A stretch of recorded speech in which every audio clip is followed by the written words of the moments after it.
नमस्कार दोस्तों, मैं हूं धर्मेंद्र कंवारी और आप देख रहे हैं हरिभूमि टीवी। दोस्तों, आज जिस पर्सनैलिटी से मैं आपको मिलवाने जा रहा हूं, उनके बारे में जानकर आपका सीना भी गर्व से चौड़ा हो जाएगा। 1965 के युद्ध में पाकिस्तान की जमीन पर उनके डोगराई शहर को कब्जा करने वाले मेजर सूबेदार प्रताप सिंह के घर पे आज मैं हूं। उनकी उम्र 100 साल हो चुकी है और वो अब भी हेल्दी हैं, फिट हैं, थोड़ा सा उनको ऊंचा सुनता है, इसके अलावा किसी प्रकार की मेजर उनको दिक्कत नहीं है। और जो भारत और पाकिस्तान के युद्ध के जो संस्मरण हैं उनको आज भी ताजा हैं।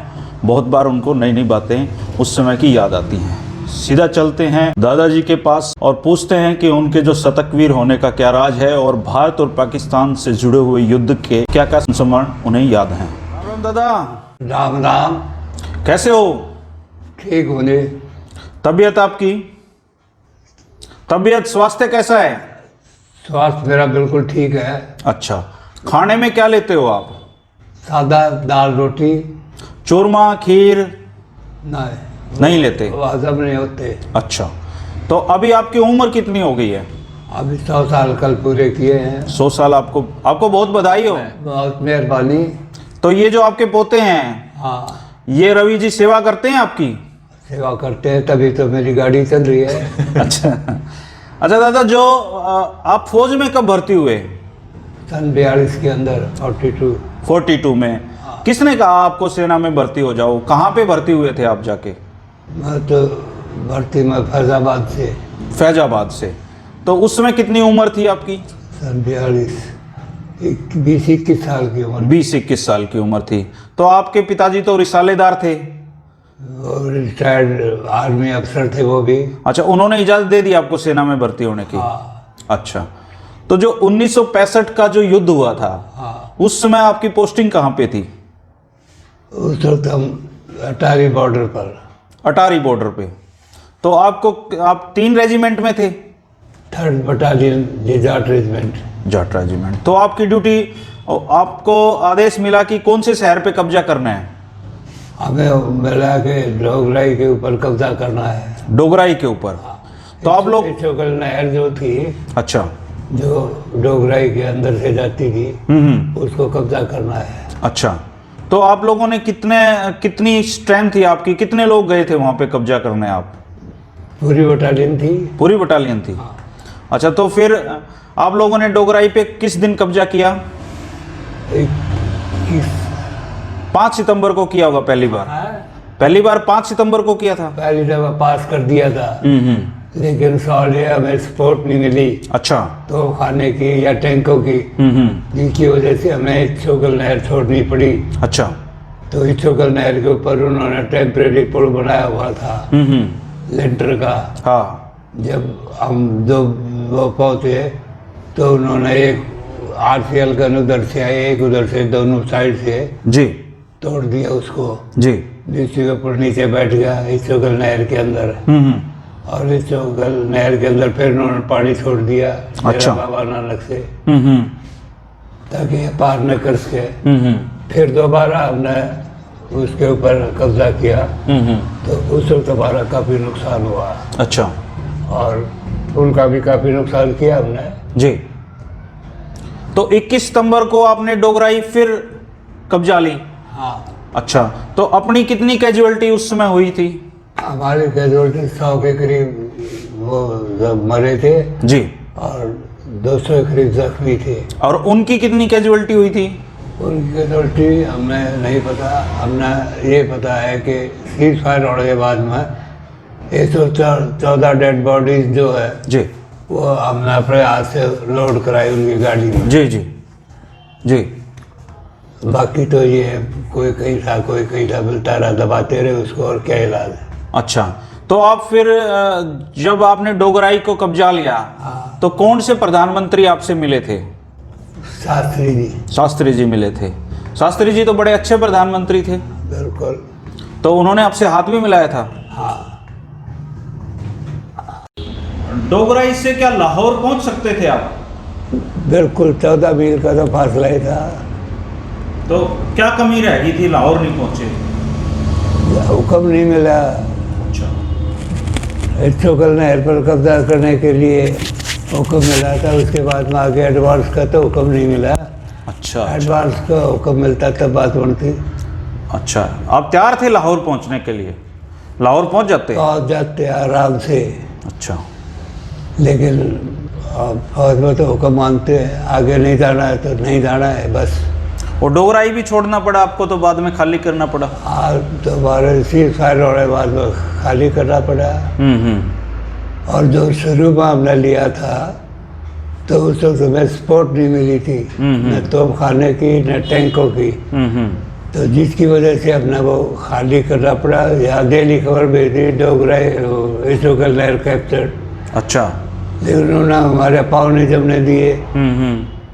फिर दोबारा हमने कहा कि उसको पकड़ो, तो दोबारा जिस वक्त हमला किया तो उस वक्त हमारा भी नुकसान हुआ, नुकसान उनका भी हुआ। दोबारा? अच्छा। एक बार तो आपने कब्जा ली थी डोगरा को, कब्जा कर लिया था, खाली हो गया था। लेकिन उसके बाद में हमें सपोर्ट नहीं मिली। एक राइफल क्या करेगी? कौन सी राइफल थी आपके पास उस समय? ये मार्टर राइफल थी और क्या था। अच्छा। ये पीछे आई है 7.62। अच्छा, उनके पास कौन सी राइफलें थी? उनके पास दूसरी थी, हमें नहीं इतना।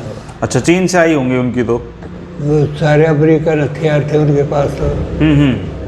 अमेरिका देता था। अमेरिका देता था? चाइना देता होगा दादा उनको?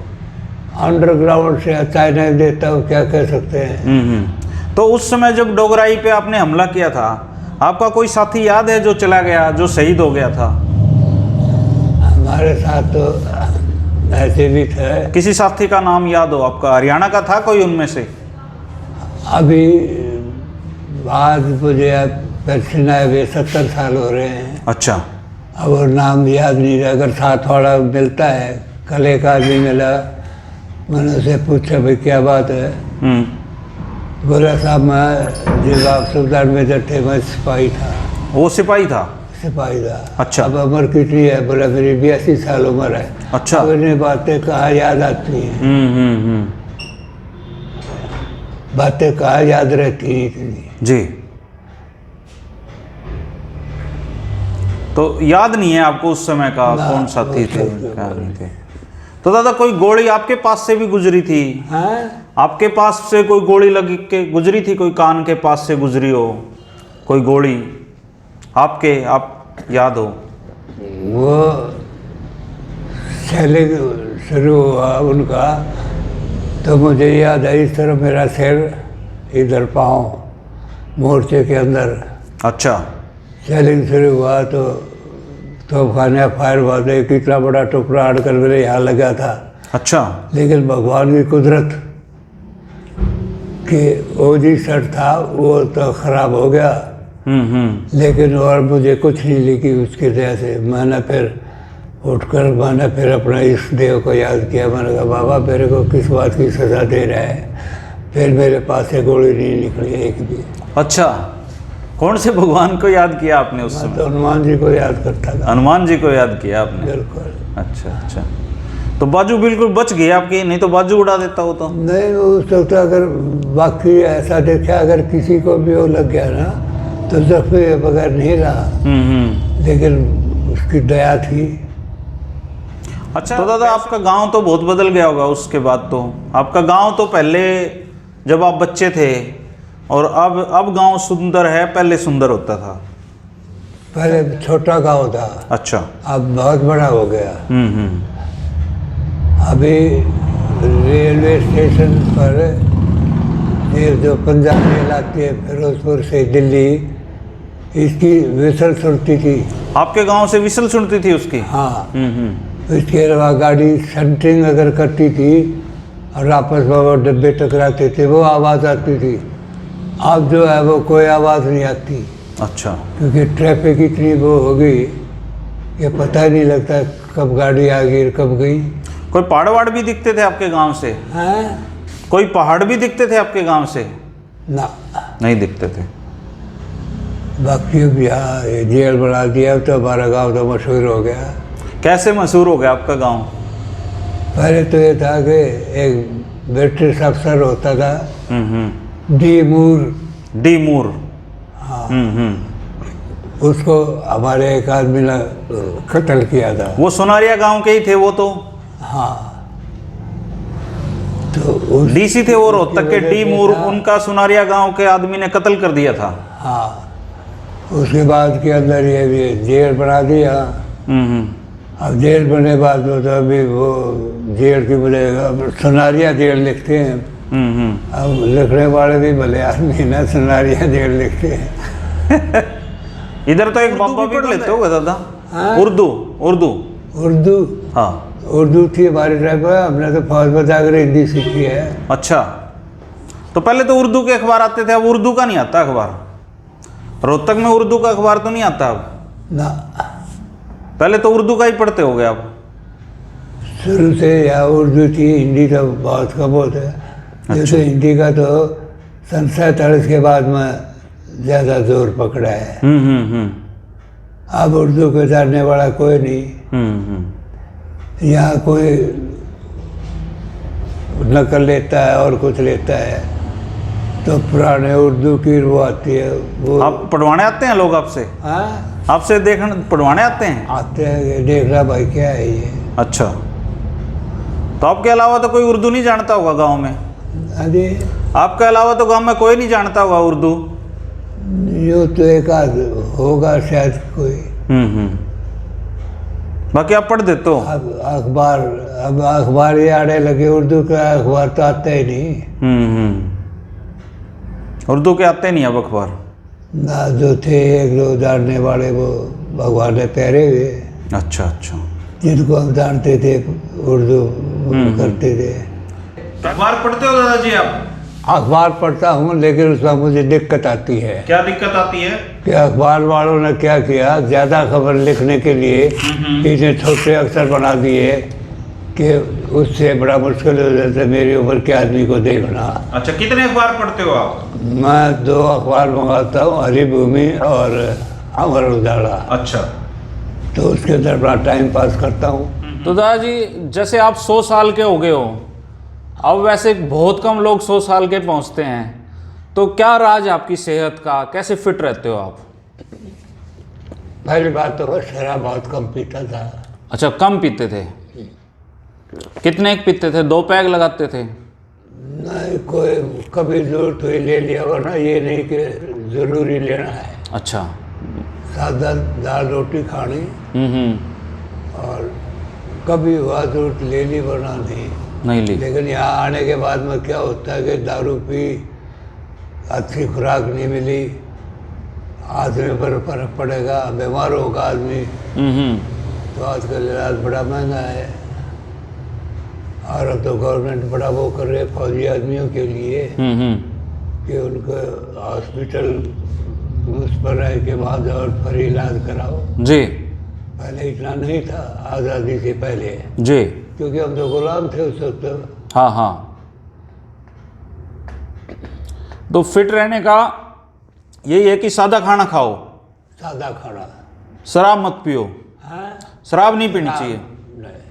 अच्छा अच्छा, तो गुस्सा गुस्सा भी आता है आपको? हाँ, गुस्सा हो जाते हो बच्चों पे कभी आप? गुस्सा तो कुदरती इस पे अपने पोते पे गुस्सा होते हो आप? रवि पे उल्टा काम करते तो गुस्सा आएगा। अच्छा, और डांट देते हो? धमकाता भी हो। अच्छा अच्छा, तो सारे बच्चे बात मानते होंगे आपकी, या नहीं मानता कोई सा? नहीं, अभी तक तो मानते हैं, कल को क्या पता। कल का कोई पता नहीं। तो दादा, जब आपको पता है 100 साल का कोई और आपका उम्र, कोई 100 साल का है अभी कोई? क्या कहना है? 100 साल के कोई जानो हो आप किसी ने आसपास? हमने कोई देखा नहीं 100 साल का, मैं क्या बताऊं। नहीं देखा? चौधरी हरिचंद हुड्डा जी हैं 100 साल के। साहब वो भी मेरे साथ के, उनका आता है अखबार के अंदर। हाँ, तो आपकी जो जाट रेजिमेंट है, हाँ जी, वो आपको सम्मानित करने आई थी, कैसा लगा?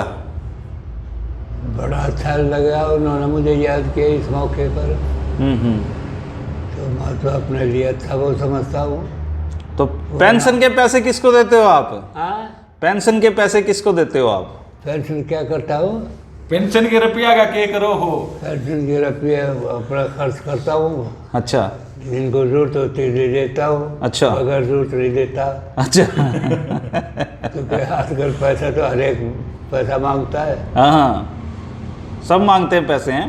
बिल्कुल। तो ये बात है।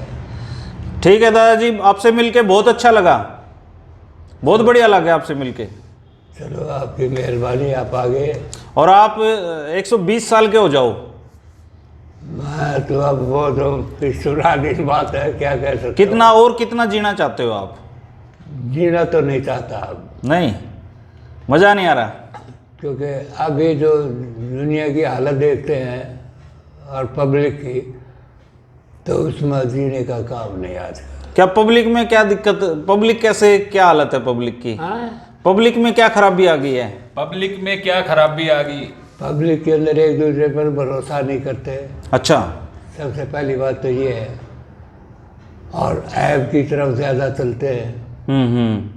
बड़े आदमियों की बात कम सुनते हैं। अच्छा। बड़े आदमी के पास तो नई जनरेशन बैठती नहीं है, क्योंकि वो उनको बताएंगे भाई हमारा क्या हिसाब था, कैसे क्या हुआ क्या नहीं। आजकल तो नई जनरेशन जो है अपने उसमें रहती है, अपने हाल में। वो पहले हुक्का पीते थे लोग, 5-10 बैठते थे, पुरानी बात याद आती थी। अब वो ख़त्म हो गई। अब ख़त्म हो गई। हाँ, अब तो ये जिसने काम है बात कर लो, नहीं है तो नहीं। मतलब कि यार हो गए, मतलब की दुनिया हो गई अब है। मतलब की दुनिया है। अच्छा, आपके ज़माने में नहीं होता था ऐसा? हमारे ज़माने में तो ऐसी बात नहीं थी। बड़ा आदमी कोई भी हो, अगर वो आता जाता था तो उसको राम राम जरूर करते थे। अच्छा। और आजकल कोई किसी को नहीं करता। वो कहते हमने क्या लेना इससे, मतलब है तो बात करते हैं, बगैर मतलब कोई बात नहीं करता। अच्छा अच्छा। आप कितनी पढ़ाई कितनी की थी दादाजी आपने? पढ़ाई कितनी की थी, कितना पढ़े थे आप? मैंने FA किया था। FA किया था यहीं पे रोहतक स्कूल में? अच्छा, आपके सुनारिया में तो स्कूल नहीं होगा उस समय? यहाँ पे स्कूल था गांव में? गांव में प्राइमरी स्कूल था। उसके बाद रोहतक चले गए थे आप? उसके बाद 5वीं से रोहतक जाना शुरू कर दिया। पैदल जाते थे? पैदल। अच्छा। पैदल जाते थे, पैदल आते थे। कौन सा स्कूल था रोहतक में उस समय? कौन सा स्कूल था आपका रोहतक में? Waste school. वेस्ट स्कूल में थे। चलो ठीक है दादाजी, आप बहुत शुभकामनाएं आपको। दोस्तों, आज हमने मुलाकात की है रिटायर्ड कैप्टन प्रताप सिंह जी से। प्रताप सिंह जी की कहानी आपको कैसी लगी? इनकी 100 साल की जो उम्र है उसमें ये जो फिट रहते हैं, इनके जो अनुभव हैं, भारत पाकिस्तान के बीच में जो युद्ध हुआ था उसमें डोगराई शहर को कब्जाने वाले एक नायकों में से ये भी थे। लाल बहादुर शास्त्री जी से भी इन्होंने मुलाकात की थी।